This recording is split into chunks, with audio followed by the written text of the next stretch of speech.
करें तो सीएम नीतीश ने एक्स पर पोस्ट किया है, आतंकवाद के खिलाफ देश एकजुट है, सीएम लिख रहे हैं। सेना के साहस और पराक्रम पर गर्व है, ये भी लिखते हैं सीएम। पीएम के नेतृत्व पर सभी को अटूट विश्वास, सीएम नीतीश कुमार ने सेना को बधाई दी है।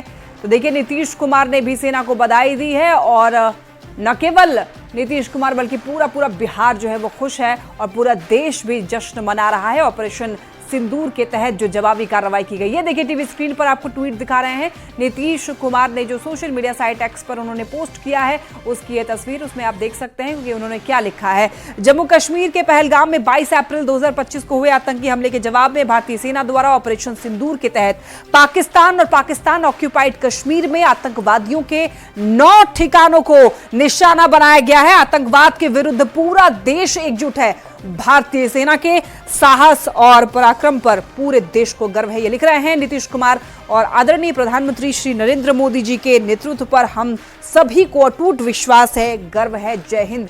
ये ट्वीट नीतीश कुमार ने किया है। बिहार के मुख्यमंत्री नीतीश कुमार भी आभार जता रहे हैं, धन्यवाद दे रहे हैं और अपने सेना पर गर्व कर रहे हैं। और देखिए, बता दें आपको कि पाकिस्तान में जो 9 ठिकानों को टारगेट किए गए और वहां पर जिस तरीके से ऑपरेशन सिंदूर को अंजाम दिया गया और 100 से भी ज्यादा आतंकी को ढेर किए गए। और इसी बीच देखिए, एक बड़ी खबर सामने आ रही है। विक्रम मिस्री, भारत ने आत्मरक्षा में हमने पूरी जिम्मेदारी से जवाब दिया है, भारत ने अधिकार का प्रयोग किया। विदेश सचिव विक्रम मिस्री ने जो कहा है वो आपको दिखा रहे हैं, उनकी बड़ी बातें आप तक पहुंचा रहे हैं। भारत ने आत्मरक्षा में हमला किया है, यानी कि सेल्फ डिफेंस में भारत ने हमला किया है और भारत ने अपने अधिकार का प्रयोग किया है, भारत ने आत्मरक्षा में हमला किया है। विदेश सचिव विक्रम मिस्री का ये बयान जब प्रेस कॉन्फ्रेंस में वो कह रहे थे, वही आपको बता रहे हैं कि हमने पूरी जिम्मेदारी से जवाब दिया है, अपने अधिकार का प्रयोग किया है, आत्मरक्षा में सेल्फ डिफेंस में भारत ने हमला किया है। चश्मदीद गवाहों और विभिन्न जांच एजेंसियों को उपलब्ध अन्य सूचनाओं के आधार पर हमलावरों की पहचान भी हुई है। हमारी इंटेलिजेंस ने इस टीम के योजनाकारों और उनके समर्थकों की जानकारी जुटाई है। पाकिस्तान आधारित आतंकवादी मॉड्यूल्स पर हमारी खुफिया निगरानी ने संकेत दिया है कि भारत के विरुद्ध आगे भी हमले हो सकते हैं, अतः इनको रोकना और इनसे निपटना दोनों को बेहद आवश्यक समझा गया। ऑपरेशन सिंदूर 22 अप्रैल को पहलगाम में हुए विभत्स आतंकवादी हमले के शिकार मासूम नागरिकों व उनके परिवारों को न्याय देने के लिए लॉन्च किया गया था। इस कार्रवाई में 9 टेररिस्ट कैंप्स को टारगेट किया गया और पूरी तरह से इसे बर्बाद किया गया। पाकिस्तान में पिछले 3 दशकों से टेरर इंफ्रास्ट्रक्चर का निर्माण हो रहा है। इसमें recruitment, indoctrination centres, training areas व लॉन्च पैड शामिल थे, जो पाकिस्तान और पाक अधिकृत जम्मू कश्मीर POJK दोनों में फैले हैं।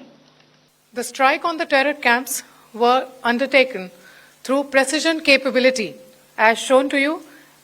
A niche technology weapons with careful selection of warheads was ensured so that there will be no collateral damage. The point of impact in each of the target was a specific building or a group of buildings.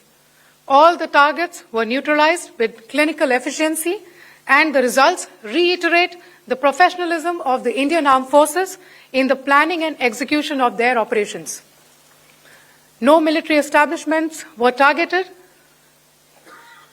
India has demonstrated considerable restraint in its response. However, it must be said that the Indian Armed Forces are fully prepared to respond to Pakistani misadventures, if any, that will escalate this situation. Jai Hind and thank you very much. तो पाकिस्तान में जो तबाही मची है, जो भारत ने जवाबी कार्रवाई की है, उसकी कुछ तस्वीरें आपको दिखाएंगे टीवी स्क्रीन पर। ये देखिए, बहावलपुर में आतंकी ठिकाने तबाह किए गए हैं और मस्जिद के अंदर की भी कुछ तस्वीरें सामने आई है, वो भी आपको दिखा रहे हैं।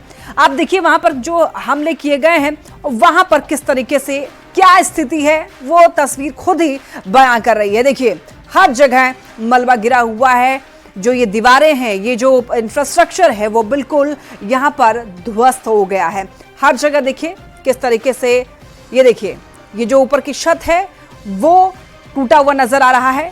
पहले क्या स्थिति थी और अब की क्या स्थिति है आप देख सकते हैं। मलबा गिरा हुआ है, ये जो छड़ें हैं, ये पूरे तरीके से जो बिल्डिंग है वो ध्वस्त हो चुकी है हमले के बाद। ये बहावलपुर एक शहर है जहां की तस्वीर आपको दिखा रहे हैं। जो मस्जिद पर वहां पर जो अटैक हुआ है वहां पर आप देखिए कि उसके बाद की स्थिति क्या है।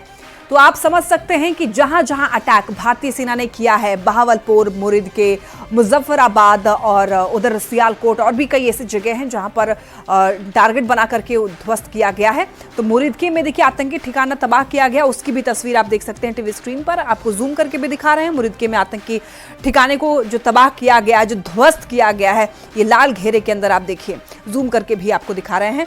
और ये वो कुछ ठिकाने हैं जिसको भारतीय सेना ने पहले टारगेट बनाया था और विश्वसनीय आधार पर जो सूत्रों के हवाले से भारतीय सेना को जो जानकारी मिल रही थी मुखबिर के अनुसार वो बिल्कुल विश्वसनीय थे। उसके बाद ही ये पूरा प्लान बनाया गया है। तो आतंकिस्तान के 9